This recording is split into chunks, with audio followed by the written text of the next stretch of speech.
Bien, amigos, estamos conversando, una conversación con el ingeniero Augusto Bello sobre la firma del Pacto Eléctrico que se hizo ayer. Tanto el presidente y los funcionarios, el ministro administrativo, el ministro de la presidencia, el administrador o el director del Consejo Económico y Social, el ministro de Energía y Minas, junto con todos los sectores que participaron en lo que fue la discusión y finalmente la firma del pacto eléctrico. La sección anterior, pues nos quedamos en lo que era el tema 5. Dijimos que eran 10 temas que los cuales vamos a pasar ligeramente, no profundizar en ellos porque, como dijimos al inicio, tendríamos que hacer más de 2 o 3 programas. Habíamos hablado sobre la Comisión Nacional de Energía y el papel que jugará en esta firma del pacto, la Unidad Eléctrica Rural y Suburbana, WERS, la CDE, y también hay el organismo coordinador, que también tiene ahí toca lo que es la firma del pacto eléctrico. Augusto, tú te quedaste mencionando algunos de esos temas. ¿Podría continuar? Excelente, Rudy. Estábamos hablando de la reestructuración institucional. Entonces, y el punto que tú tocaste de que ya se habían estado trabajando en algunos de los puntos de lo que indica el pacto. Por ejemplo, la Comisión Nacional de Energía. La Comisión Nacional de Energía, como se indica en el pacto, va a formar parte ya, o sea, ya forma parte de lo que es el Ministerio de Energía y Minas. Eso ya, al igual que la Corporación Eléctrica de Empresas Estatales, ya inició la reestructuración de la CDE, ya inició. Y también otra de las cosas que ya se han logrado, se han hecho, es la eliminación de los consejos. Como mismo indica también el pacto eléctrico, ya eso se hizo. Ya las empresas distribuidoras no tienen un consejo como tal. Solamente hay un solo consejo unificado que está en el Ministerio de Energía y Minas. Entonces, las distribuidoras, los administradores se rigen a los lineamientos de ese consejo.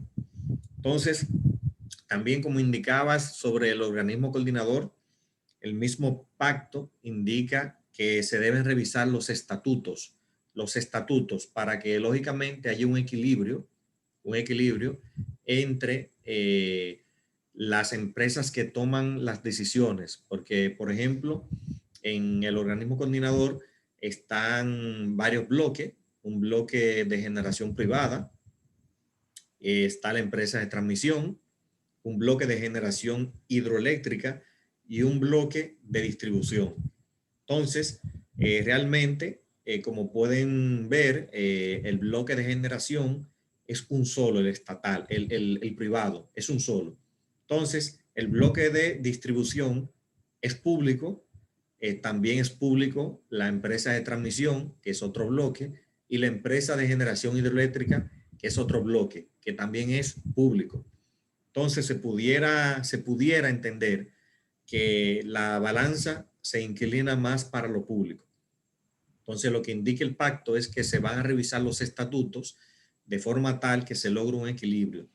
Entonces se englobaría, habría un bloque de generación estatal, lógicamente, y un bloque de generación privado, pero se van a revisar los estatutos para que se logre un equilibrio, que se logre que hayan dos entidades privadas, dos públicas, y ya el desempate sería la presidencia del consejo, que sería la superintendencia de electricidad. Entonces, básicamente, en esos puntos ya es lo que podemos tocar de la reestructuración institucional. Lógicamente, la UERS. Perdón, Augusto, hay un tema también con el organismo coordinador y es que Sí, el pacto es mandatorio a que haya una licitación para una consultoría y revisar todo el andamiaje, como está estructurado el claro. organismo coordinador. No solamente los estatutos, sino también cómo está estructurado. Excelente. Así es, Rudy. Entonces, ya hay muchos puntos que son específicos y dan unos plazos, lógicamente. Por ejemplo, en cuanto a la administración de la Superintendencia de Electricidad, que habla claro que debe estar integrada por un representante, dos miembros del Poder Ejecutivo, lo indica claramente. Se recomienda también que las empresas de distribución, por ejemplo, estén compuestas también, o sea, que se rijan por un consejo, como lo dije anteriormente, que es un solo consejo que está ahora en el Ministerio de Energía y Minas. También habla de la parte de la UERS, que la UERS ya también, o sea, dice acá, la expansión de la electrificación en las zonas no electrificadas debe formar parte de los planes indicativos de expansión del mercado eléctrico mayorista, guardando el respeto de los derechos de las empresas y las cooperativas concesionadas dentro del área de concesión correspondiente. Entonces, habla también que la UERS y sus competencias debe, o sea, estar dentro le corresponderá a ese ministerio demostrar la adecuación de la unidad en los términos financieros y de recursos humanos, tomando en cuenta las políticas y los planes de desarrollo de expansión del sector eléctrico. Eso también lo indica el punto número 5.1. Muy bien.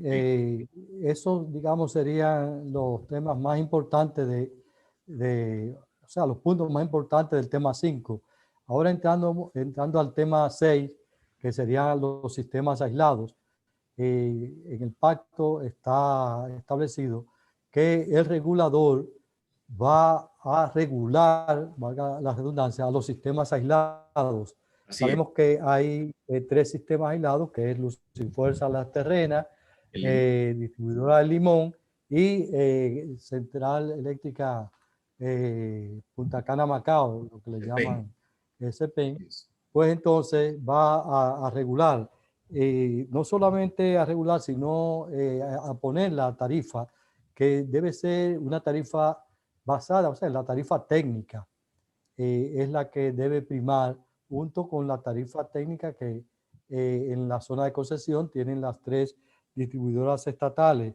También hace referencia a los daños que ocasiona y a un tercero cuando falla, hay un fallo en la electricidad. Tiene que compensar las empresas distribuidoras cuando ocasiona algún daño a la población. Esos temas, digamos, son los fundamentales en el tema 6, que se refiere a compensación por energía no servida. El tema 7, y vamos a ir mencionándolo así un poco rápido porque, como dijimos, el tema nos llevaría varios programas. Son 10 temas. El tema 7 se refiere básicamente a la sostenibilidad medioambiental. Sabemos que acá estas plantas a carbón que tenemos, la misma gas natural que son, y las de full oil, son plantas que de alguna forma, de alguna manera, contaminan. Entonces, dentro del pacto se tomó en cuenta esta sostenibilidad medioambiental. Un tema 8 sería el plan integral de reducción de pérdida, al cual tú hiciste mención, Augusto.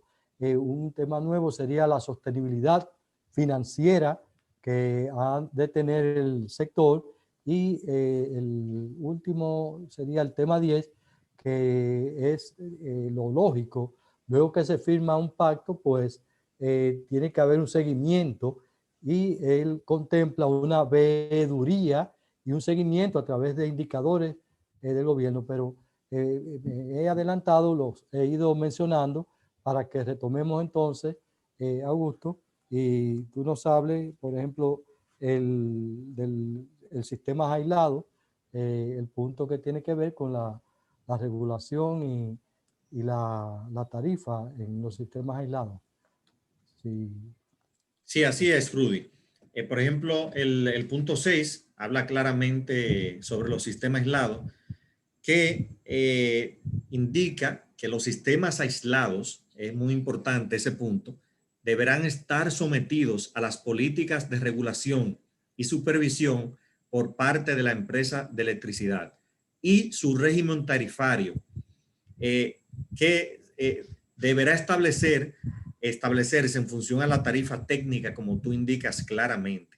O sea, eso es muy importante, porque ya en parte se regula ese sistema aislado, que prácticamente en ese sentido es un sistema que está verticalmente integrado, y no se estaba regulando en 100%. Habían algunas partes que lógicamente el reglamento en cierto modo los regulaba, porque hay partes del reglamento que se aplican para la empresa distribuidora del sistema eléctrico interconectado que se aplicaban allá. Pero en general, la tarifa, como todos saben, la tarifa que se aplica en ese sistema es muy diferente a la tarifa que tiene el sistema eléctrico dominicano interconectado. Entonces, básicamente, el punto más importante de los sistemas aislados es que ya van a estar sometidas a la política de regulación, a la ley 125.01 en su totalidad, y también van a estar sujetas a un régimen tarifario que se va a establecer mediante una tarifa técnica. Entonces, habla claramente que da un plazo de 6 meses luego de la firma del pacto para que se deriven las propuestas de modificaciones a la ley 125.01 y sus modificaciones en un plazo de 6 meses. Entonces, eso es muy importante, esa parte del punto número 6 de los sistemas aislados. Entonces, otro punto muy importante que está allá en el 6.2, que es la operación eficiente, segura y confiable del sistema eléctrico nacional interconectado. En el 6.22 habla sobre que se acuerda mantener el esquema de despacho de las unidades de generación acorde a la ley 125.01.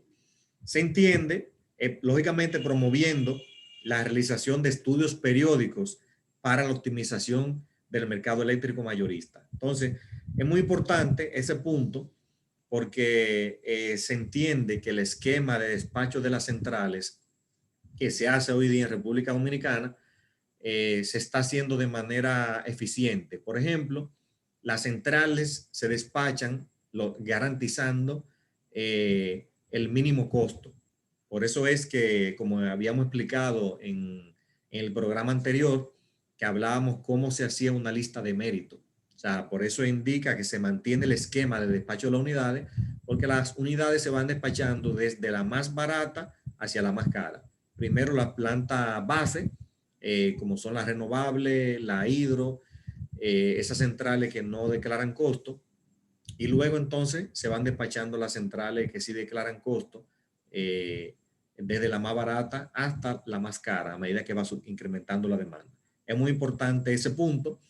También en el punto siguiente habla sobre el INDOCAL.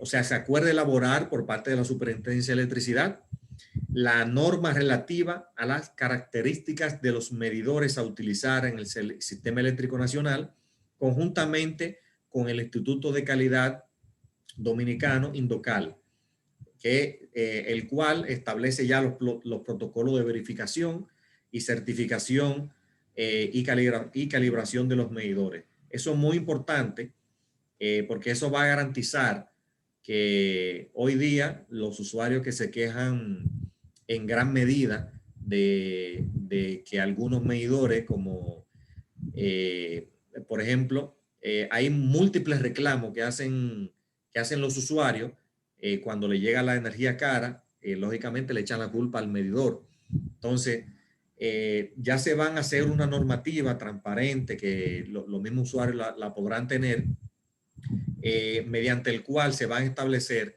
ya claramente cuáles son los tipos de medidores que se van a instalar a cada usuario. Entonces, es muy importante ese punto. También se acuerda el desarrollar un plan de mantenimiento efectivo de la línea de transmisión a nivel nacional, conforme a las previsiones del ente regulador y las mejores prácticas conocidas en esa materia. Es muy importante, acá en este punto, imagino que tratarían el tema también de que esos mantenimientos de la línea de transmisión ya en un futuro no muy lejano se vayan trabajando los que se puedan en caliente. De esa manera, como todos saben, cuando se abre una línea de transmisión, esa línea está asociada a muchos circuitos de distribución. A veces abre una línea de transmisión, por ejemplo, si tú abres las líneas de Palamar a Jainamosa, se supone que las líneas viajan en paralelo, viajan dos líneas. Una línea te puede tomar el 50% de esa demanda, pero tú tienes que abrir el otro 50% para garantizar que siga operando, para no sobrecargarla. Y ese 50% podrían afectar incluso en algunas horas hasta 200,000 usuarios.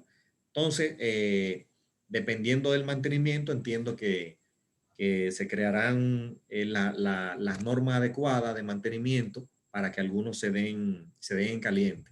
Entonces, como hay otros puntos ya muy importantes en ese mismo sentido, sobre que se acuerda realizar auditorías técnicas conforme a lo establecido ya en el artículo número 24 y en el literal C de la Ley General de Electricidad.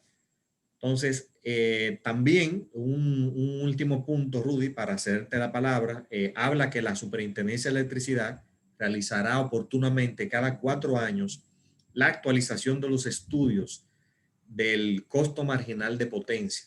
Eso es muy importante porque yo que participé, al igual que tú en el pacto, eso era un tema que los generadores se quejaban bastante, que dicen que la normativa en ese sentido obsoleta, porque habla de que se va a tomar como referencia una planta diésel de 50 megavatios para, lógicamente, hacer el cálculo del costo marginal de potencia. Como todos saben, a través del costo marginal de potencia es que los generadores garantizan lo que es su inversión, porque la operación y mantenimiento, el gasto en combustible, gasto de personal y ese tipo de cosas, lo recuperan a través del costo marginal de energía.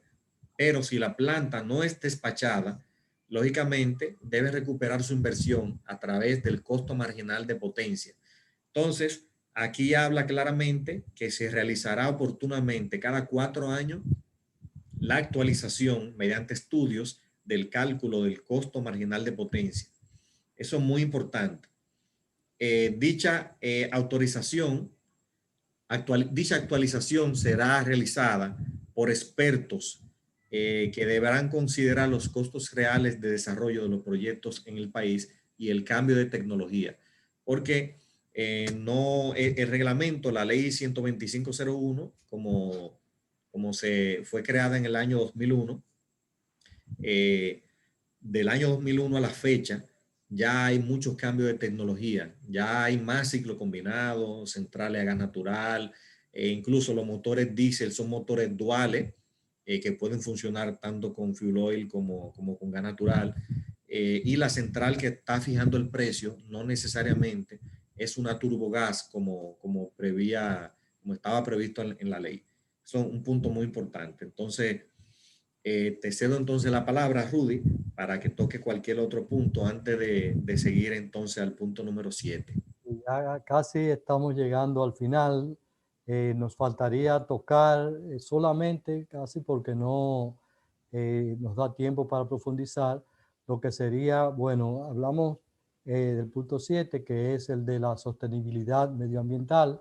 Luego el punto 8 sobre lo que sería la sostenibilidad financiera. El punto 9, los planes de expansión, tanto de la transmisión como de la distribución. Y el punto 10 o el tema 10, que es el referente al seguimiento, a la veeduría. Cada uno de esos temas tiene unos ítems que lo mencionaremos en algún otro programa. Recuerden que en el inicio les mencionamos, como se mencionó ayer en la mañana en la firma del Pacto Eléctrico, que hubieron 212 consensos y 14 disensos. De esos 14 disensos, pues también tendremos que hablar en su oportunidad. Se refería en la firma del pacto que algunos de ellos habían sido tomados porque de esos disensos, pues algunos eran sugerencias del partido que en ese momento estaba en la oposición, que era el PRM, que estaba solicitando que se incluyan.